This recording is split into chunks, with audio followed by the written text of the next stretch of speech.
When it comes to design, we have the same plastic build that we already know and either love or hate from Samsung's devices, but now the back has soft touch material, and it is better than glossy plastic as many people will posit, but it may or may not be better than the faux leather that we've had on the Galaxy Note 3. In the end, it still feels pretty nice in the hand, and those small perforations on the back, though it will be your opinion of whether or not those look good, do help a little bit with the feel.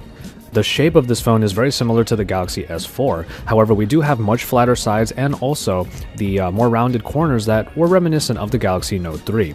As far as the button layout goes, you do have an added twist here that the home button now includes a fingerprint scanner underneath that layer, and also the menu button has been replaced by a recent apps button.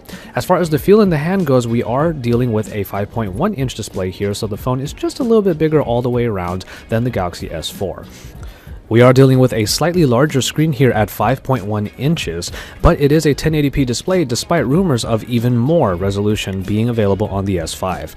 As far as the quality goes, however, the AMOLED screen on the S5 is still very great and is very reminiscent of the Galaxy S4 from last year. Both perform beautifully with highly vibrant colors, and they might be perhaps oversaturated at times, but in the end, the display is still very enjoyable.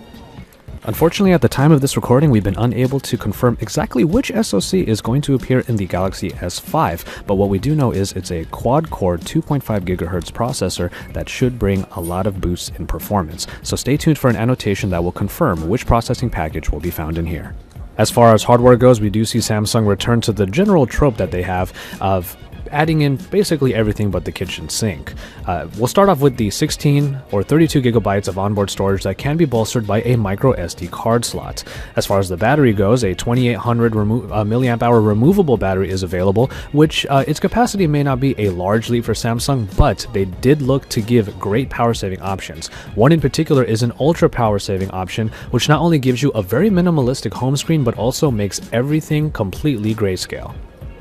All the bits and pieces that were originally introduced in the Galaxy S4 do come back here on the Galaxy S5, but there are some new and very specific additions that we will go through, and the first one that was already mentioned is the fingerprint scanner. Under that home button is a fingerprint scanner that allows you to swipe a finger down in order to unlock the phone, but after that you do still have to turn on the phone and then swipe your finger in order to get into your phone.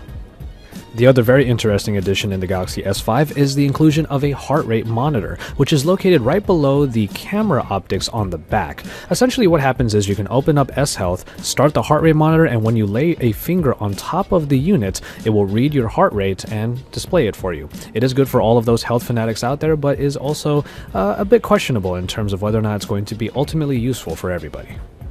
Perhaps the biggest development here is the inclusion of an ISOCELL 16 megapixel sensor camera.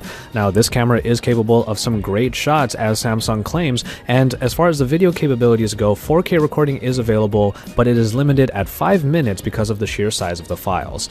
Now, the camera app has been redone, and it is very settings centric, as when you hit the settings button, you'll see a lot of different settings for all of the different tweaks you can make to your smartphone photography. A few new modes are available now as well, like a selective focus shooting mode, and also full HDR, live HDR rather, that will allow you to get some really nice photos.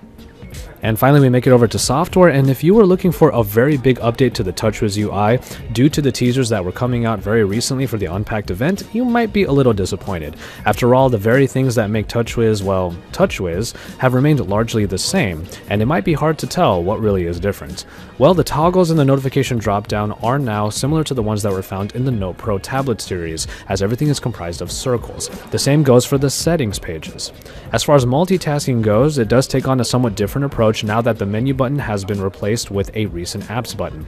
You will be able to get some simple multitasking done by just using that button to go in and out of apps. As far as the home screens go, it is largely the same experience, but perhaps taking a page out of stock Android's book, the My Magazine UI has been brought to the forefront and is now a second screen that you are able to swipe to from the right.